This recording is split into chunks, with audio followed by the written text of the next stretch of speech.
Good morning. I am up. I'm here. I hope you're here too.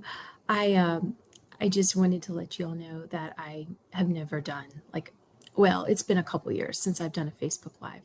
So here I am. I'm glad I just got it up and running. I'm sorry I was a couple minutes behind this morning. I got my coffee and I'm ready to start. So if you're with me, I know that some of you have expressed some interest, and if you're just getting up and getting on, that's great. If you're looking at the replay later in the day or in the evening time when you get a moment, that's fine too. We're all in this together, as the High School Musical movie says. And I'll just introduce myself. While I'm waiting, I am Holly, and I am a homeschool mom. I am let's see, what am I? I am a friend, a parent. No, I have three kids. My husband and I have three kids. And this would be what? I don't know which year of homeschooling, but we've been doing it since 2018. But every year we reevaluate. And I think that this year might be the year to begin a new habit of reading. And it's gotten to be somewhat of a habit for me, reading every day and reading more deeply and widely. And that's really something I want to work on. But it doesn't have to be like this elaborate reading plan with these really thick, 500-page biographies, although those are great. I discovered a new genre, and it's the short story and the informal essay, two new genres, I guess, if you want to call them genres. And that has been a life changer for me. But also just waking up a little earlier in the morning and making it not, so much of a big deal as it is like, okay, this is good for me. Like I enjoy this time.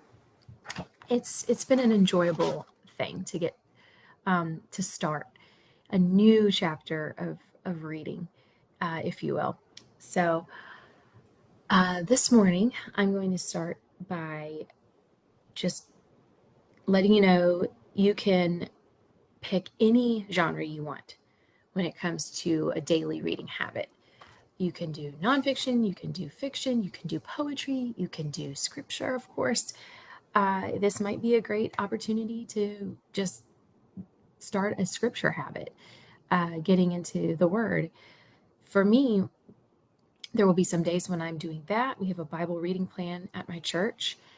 And then other days I might be reading a short story or part of a book, nonfiction book.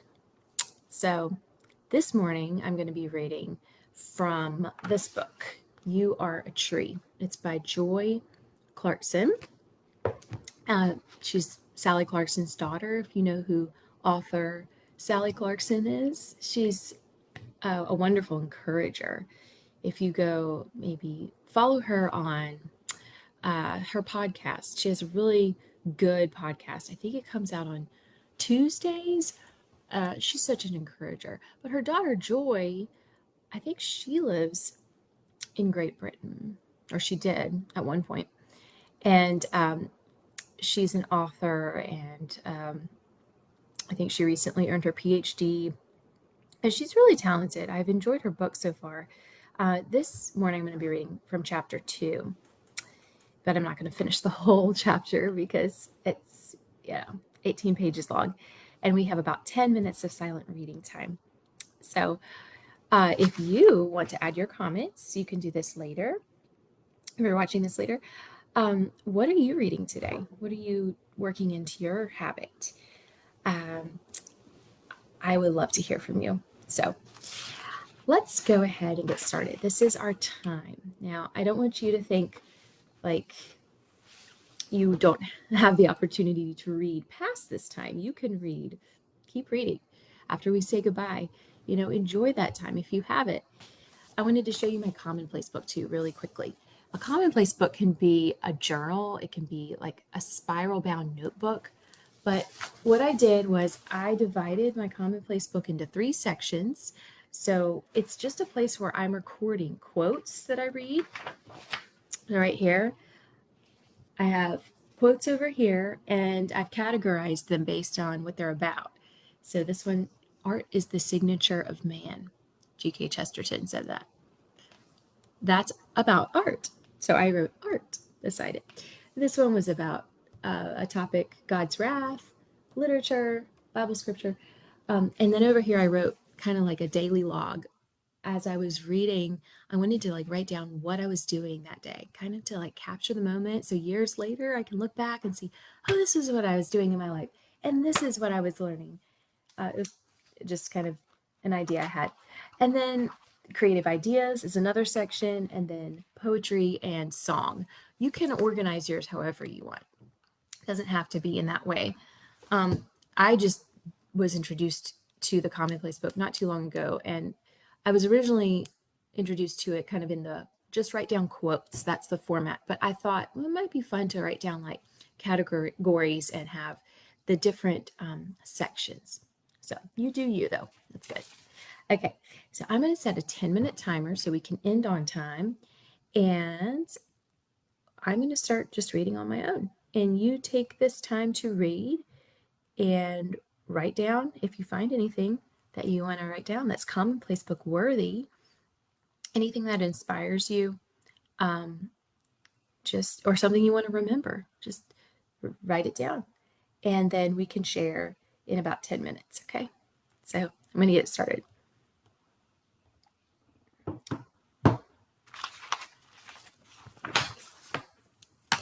Oh yeah, I have my coffee here. Do you guys like black or cream or milk? I like my coffee black. But you may not even drink coffee. Not everybody does. But if you don't, feel sorry for you. It's so good. Okay, I'll be quiet.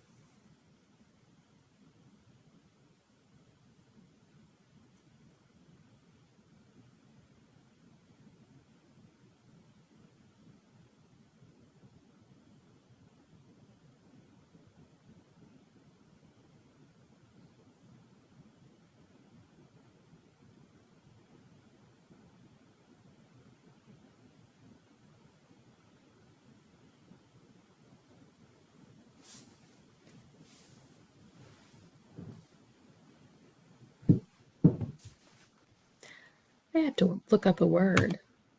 You guys ever have to do that?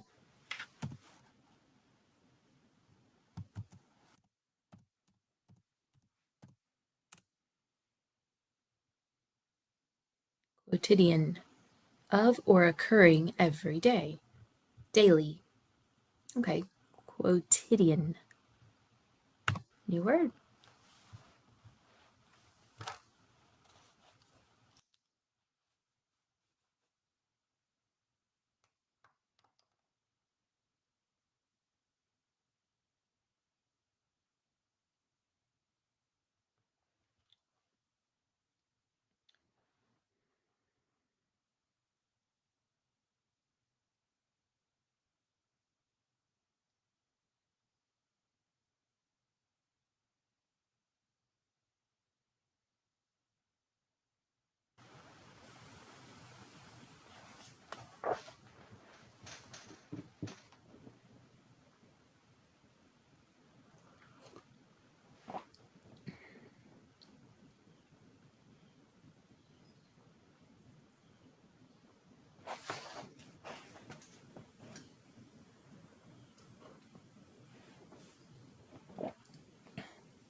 found something from my commonplace book. Woo! Write it down.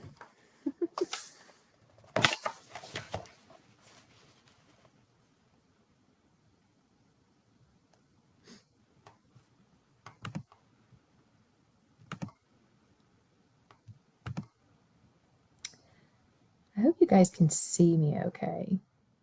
Facebook is telling me that my frame rate is too low. So if you guys can't see the video very well, I apologize. I'll try to fix that before we get this set up next time. Okay.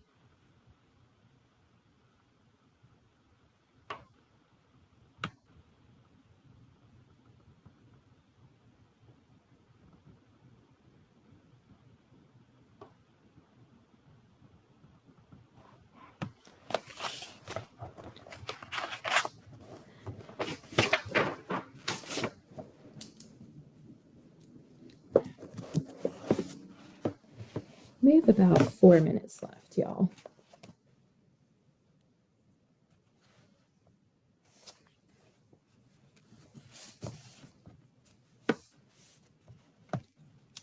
Move this back on.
So, gather your thoughts really quickly. Let's see. I'm finishing one thing.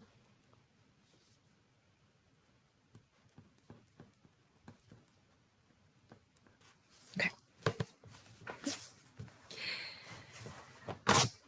Okay, so if you found something that you really thought stood out to you, that was quote worthy, I mean, it could be anything. I want you to feel free to share it. Okay. I am going to share what I wrote really quickly. Okay. So yeah.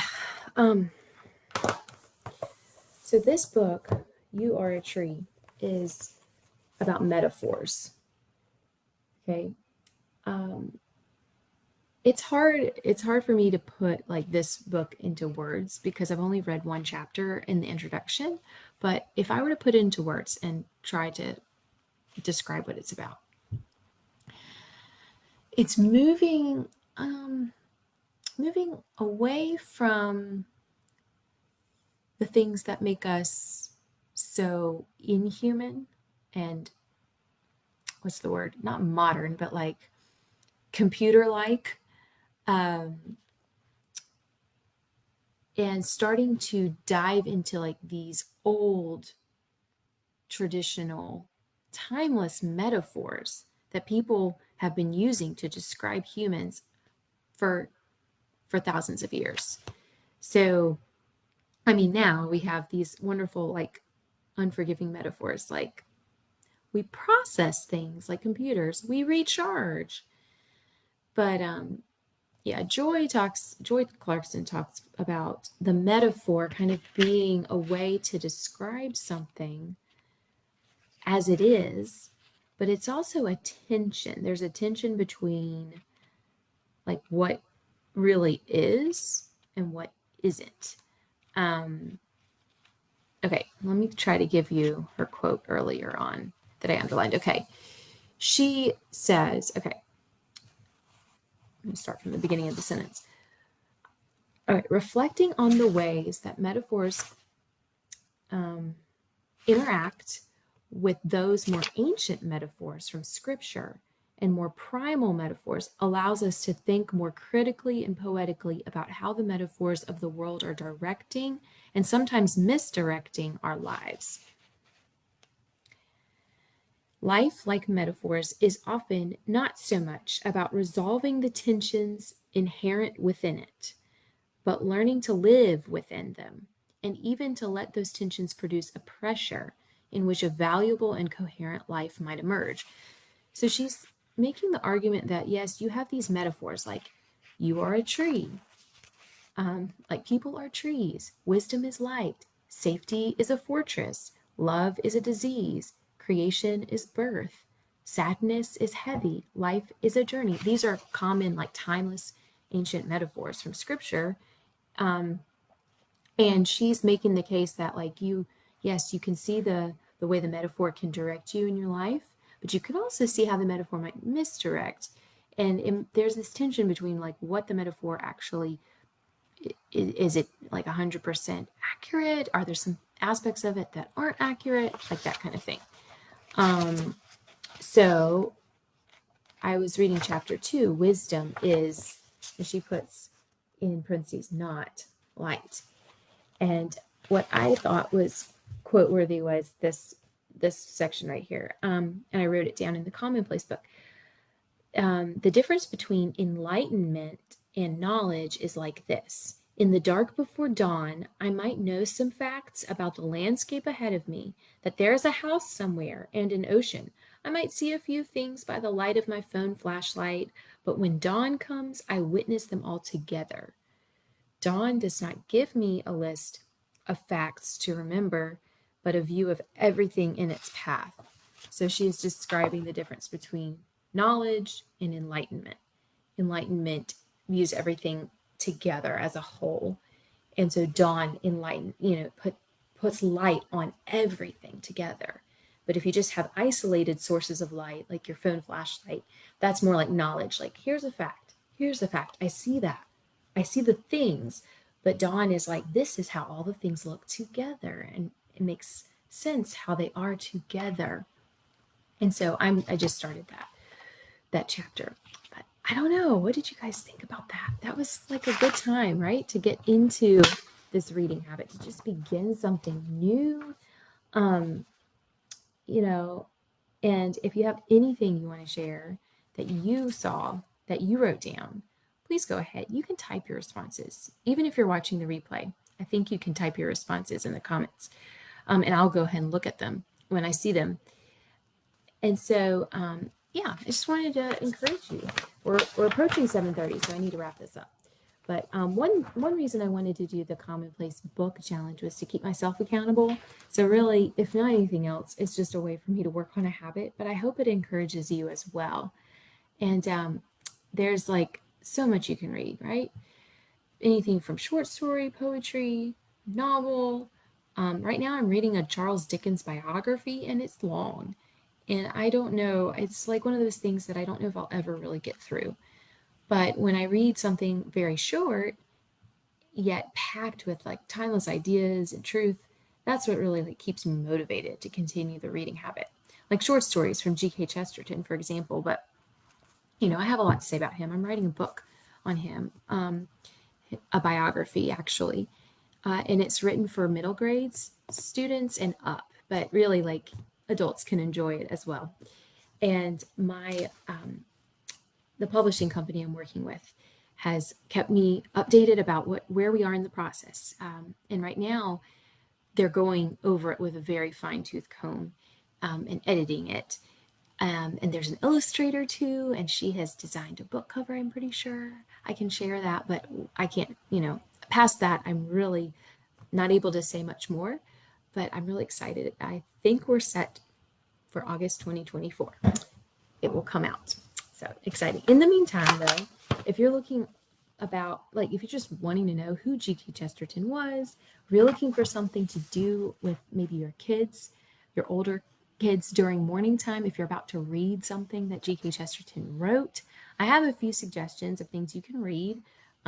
Short stories being one of them. There's a book called Tremendous Trifles. You can buy it on Amazon, and it has a ton of short stories that he wrote and essays. And you probably, be able to pick and choose or just go through, there are a lot to choose from. I have this really, I think it's an amazing freebie that I have offered my email community, and it goes through G.K. Chesterton right there. It goes through some biographical moments of his life in childhood, mainly childhood I'm focusing on. Not in my book, I'm focusing on his whole life in my book, but this freebie has to do with his childhood. And I've included some quotes. So these are printable, they're designed, and you can display them however you want. They could even be like commonplace book fodder. So I thought I'd share that with you, and I can put the link in the comments afterwards. So anyway, it was a lovely time with you.